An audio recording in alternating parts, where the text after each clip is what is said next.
Can I get you to introduce yourself, please? Yes, my name is Tim Quinn. Who am I? I grew up in Liverpool, Crosby, long ago. I ran away from home as soon as I could get out of school and had an exciting life all over the place, working for such things as Blackpool Tower Circus as a clown originally, then working in the theatre for many years before settling on working in comic books as a writer and editor mainly, and such comic books as the Dandy and Beano and Beezer and Bunty and Topper, and then racing over to the US to work for Marvel Comics for many years. So that's part of my background. The other part of my background is working in TV as a producer of the South Bank Show, documentary TV series. So I guess really who and what I am is a teller of tales. I enjoy telling stories, and that's what I've been doing most of my life now. So what's your latest project? I believe you're doing something in Liverpool. I am indeed. So back home in Liverpool, which is great. And I've teamed up with a fantastic local charity called Liverpool Heartbeat, who for the last 20 years have been doing all sorts for the young people of Merseyside. Usually they do sporting events or athletic events, and I've sort of been pulled in to create a literacy side to the charity. And I've been creating comic books for them, the aim of which is to instill a love of reading in children and young people. And so I bring in my friends from Marvel Comics and the Beano and Dandy, and we create professional comic books guaranteed to make even the hardiest non-reader want to read. And that gives me great joy as a reader through my whole life. I know what joy it's brought me. So it's great to be able to introduce young people to that fantastic area of life. And the very latest comic book that we're working on is all about the Statues of Liverpool. The Statues of Liverpool. Now, since returning to the UK, I've got many of my friends from America have come over, and I give them the tour of the city, Liverpool. They want to see everything, and they always point to different statues and say, "Who's that? Who's that? Who's that?" And they expect me to know the full story behind all these statues. And much to my shame, I found that I only know the story behind the Beatles. I recognize them, but the other statues that I've walked past hundreds and hundreds and hundreds of times, I didn't really know the story about. So I thought, well, I'm not the only one who's like that. I think the time has come to tell the story of the statues. So again, I pulled in all my friends from Marvel Comics and so on, and we've created a brand new comic magazine, which tells the tale behind the Statues of Liverpool. And there's some fantastic stories to be told there. And it ends up being a very dynamic comic book. Again, you know, it looks exactly like a Marvel comic. Fantastic illustrations, telling fantastic stories. How much of it is based on true, and how much is it based on your interpretation of the story? No, it's all true. The stories I haven't sort of had to exaggerate, because the stories are exciting enough as they are. So it's just a simple retelling of forgotten stories in many cases, you know, stories that have been forgotten. So digging up the actual story behind the statues and letting the story tell themselves through this amazing artwork that I'm able to generate through my friends from the comic book business. As this is a local charity, is it going to actually go national / international at some point, or are you just keeping it to the local area? With this one, Statues of Liverpool, I mean, pretty obviously it's local. Having said that, Liverpool is global, as we all know. I mean, you know, you go anywhere on the planet, you say you're from England, people say, "Oh, that's nice." You say you're from Liverpool, they tend to fall at your feet and think that's the best place anybody could ever come from. Particularly in America and Japan, I find that that's the case. So I wouldn't be surprised to find people buying it in from overseas, because obviously the way you buy this is via the Liverpool Heartbeat website, which is liverpoolheartbeat.co.uk. So very simple. It only costs £3, which is not bad going for a comic book these days, especially a comic with the kind of talent that this one has got in. And it's a very unique sort of idea behind it, you know, telling, I mean, it's a great sort of souvenir of Liverpool, whether you're visiting the city or whether you've lived here all your life. You've got a lot of local talent involved in this as well, haven't you? I've got some local talent, a fantastic children's book illustrator called Holly Bushnell, who comes from Formby. And I've loved her work, you know, for many, many years now. And it really adds something to the whole book, bringing Holly in. So we've got her work sandwiched between illustrators from Marvel Comics and the Dandy and Beano comics. And it really works well. All the work, I mean, it's just so professional. Each and every illustrator's work is so professional that it somehow, although it's all quite different to each other, it blends into the overall theme, which is telling the tale behind Statues of Liverpool. It fits in well with this area as well because of Southport's connection with the Eagle comic in many ways. So we've got a history of producing decent, top quality comics in this area. Well, this is true. I mean, there's quite a few people involved in comics that have come from Merseyside, and of course the Eagle perhaps being the most famous, and quite rightly so, because it was an amazing landmark in the history of comic books. Nigel Parkinson is also working on the comic. He's the guy who does Dennis the Menace every week. He illustrates Dennis the Menace's adventures every week in the Beano, and has done for many, many years now, decades. So very pleased to have him on board. And he's born and bred in Liverpool, still here, living in the centre of the city. Being a dyslexic, reading books for me as a kid was quite annoying and frustrating.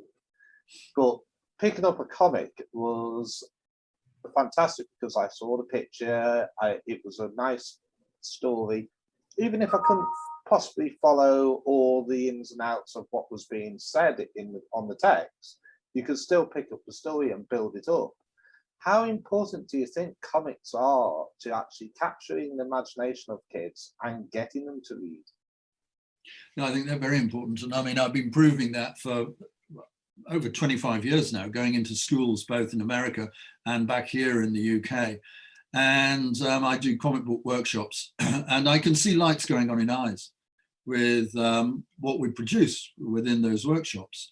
I think it's a very natural art form, and it does appeal to young people or the young person inside us all.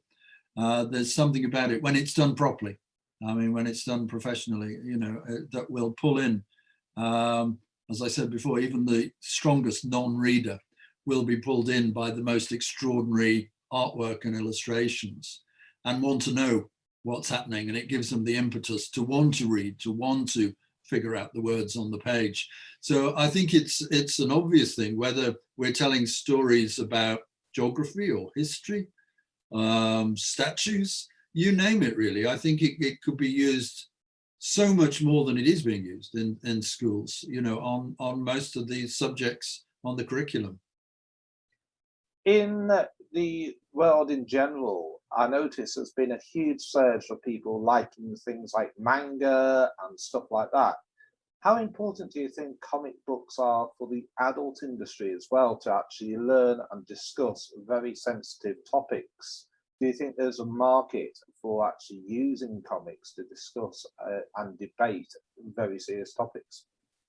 Well, I think it's like any art form, and it can be used in any number of ways, from, you know, simple fun tales, as you'll find in the Beano, to more dramatic, more dynamic sort of stories that you can tell, or ideas that you want to get across. You know, a comic book is a great way of communicating. I mean, one of the things that I used to do, I used to work on daily newspaper strips, which used to be prevalent throughout our national newspapers.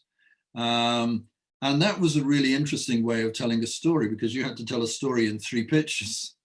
You know, there would just be 3 pictures each day.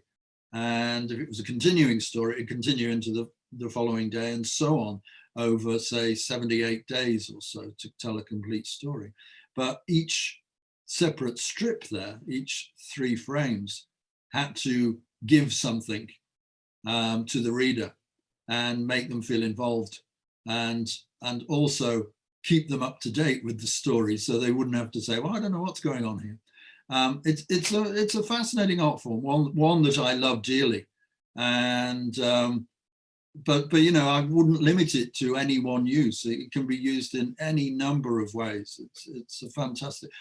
People often ask me, which of the Marvel movies do I like most?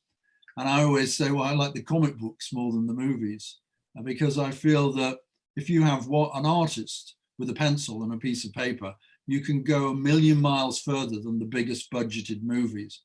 You can tell such stories with much more depth on the printed page. That's my feeling anyway. With this magazine stroke comic that you're producing at the moment, what is the next step for it? How do you see it evolving, or is it just a one-off? It's not a one-off. In fact, we're in talks at the moment about what we do next. I mean, with this particular comic, what we do next is to get it into more and more schools across Merseyside, and that's great. And we can, you know, continue that now. We've had it printed and it's ready to go. But yes, I'm happy to say that Liverpool Heartbeat are very keen about our next project, which is top secret at the moment. But I'm in talks with, I think I can say this, I'm in talks with the Merseyside police force about our next project, which hopefully I can reveal more about in the next year, the coming year. But it's exciting to be working with something like the Merseyside police force, that's for sure. Do you think there's a very big change in culture? Because when I was a kid, comics were for kids and adults. If they picked up a comic, oh, that's something strange. Do you think there's a change in attitude as we're going through at the moment towards comics? The biggest change I've found is that girls and women are reading comic books now. And that simply wasn't so. I mean, there were girls' comics when I was a boy. But more and more girls and women have come into the business and are working as writers and illustrators and editors. Now that's interesting. I don't quite know how that developed, what made the change, because it always seemed a natural place for all sexes to work. But it's something that's happened dramatically in the last 20 years. So, you know, that's been a major change. Whether people view it as being for children or adults, I mean, it's always just been an art form from when the first caveman picked up a stick and started daubing wattle onto his cave wall and creating images there. And the interesting thing is that those images are still there and still telling us those tales to this day. You know, perhaps the biggest step forward for mankind up to that time, when suddenly the caveman realized, I want to start telling stories. I want to communicate. And that, for me, is what it's all about. It's communicating. And it's a great art form for communicating, comic strips. And the cavemen, no better example than the cave artwork, that is still as relevant today as it was those thousands of years ago when they put it in place. Do you think making comics is getting easier with the introduction of computers and computer technology, or do you think it's getting harder to actually make things because anybody can do it, in inverted commas? Well, let me stress, anybody can do it. It's not brain surgery and it's not rocket science. We all have stories to tell, and comic book, telling them in comic book form is a great way of doing it. So, you know, we're not special people, we're just people. And last time somebody counted, there's about 7 billion people on this planet. That means there's 7 billion ways of telling a story, or 7 billion ways of drawing and writing. And I think that's what makes it exciting, that, you know, we can all do it in our own way. There isn't a particular way, and there shouldn't be a particular way. When I go into schools, I don't intend for the kids to come away drawing and writing like me. That would be really dull. I intend them to go away drawing and writing as only they can, in their own style, finding their own voice, their own way of drawing, their own way of writing. I mean, that is exciting. And I often am really excited by what I see starting on those pages in schools today. And the kids, more importantly, the kids are excited, and that you see those lights going on in their eyes as they realize just what they are capable of and what they can create. With regards with the, say, like the police, I know you can't say what's going on with that, but I know that other charities and other organisations are using comic books and the way of comic book drawing now to help kids in disasters recover from seeing very horrific scenes. Do you think that's a very unusual progression of the format? No, I think it's such a simple way of telling a story. So I think that's a natural development for it. I think I can't stress how many places it could be used. It can just be used in everything. Comic strip work can be used in to tell stories, to get stories across in a simple way. Simplicity always been my thing with books. I think it's it's exciting and it's fun, and I've been doing it for about 50 years now, or longer actually, because I've been doing it since I was drawing on my bedroom wall as a kid.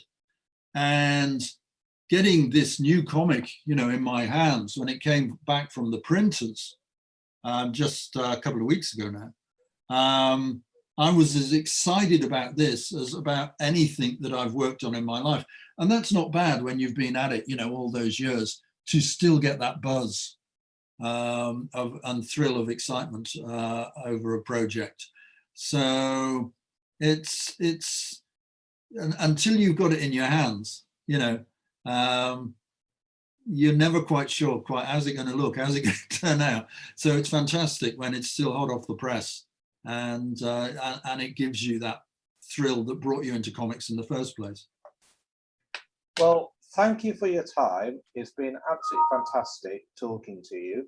How can people get hold of the comic if they do want to get it? How do they order it? Well, of course you want to get it, and you must get it. And every penny from the comic, every penny you pay, all that £3, goes directly back into Liverpool Heartbeat to create new projects for the young people of Merseyside. So it's not one of those, you know, we're not doing this so we're going to make money. It's nothing to do with that at all. It is a fantastic charity run by a great guy called Robin Baines, again, who's from Formby. And having worked with them now for many years, you know, I can't praise them enough. So to get a copy, you go to liverpoolheartbeat.co.uk, and you'll find all the information about the Statues of Liverpool comic and how to order it on there. And it costs just £3, as I said. And it's great for all ages, from primary school age through secondary school, but through to my age. I mean, I certainly get a buzz out of it. Anybody who's ever visited Liverpool will love it. Anybody who lives in Liverpool will love it, because it tells you about your city. So it's a nice historical document. Great gift for anybody coming up, you know. Christmas stocking stuffer, a little early, but it's an exciting mag, and at the heart of it, it will instill a love of reading in children. So, you know, if you're trying to get your child hooked on reading, use this. It's a fantastic way of doing it. Well, thank you once again. And pleasure. Thank you. Seeing you in the near future, giving us more information about the police one. I look forward to that. Thank you.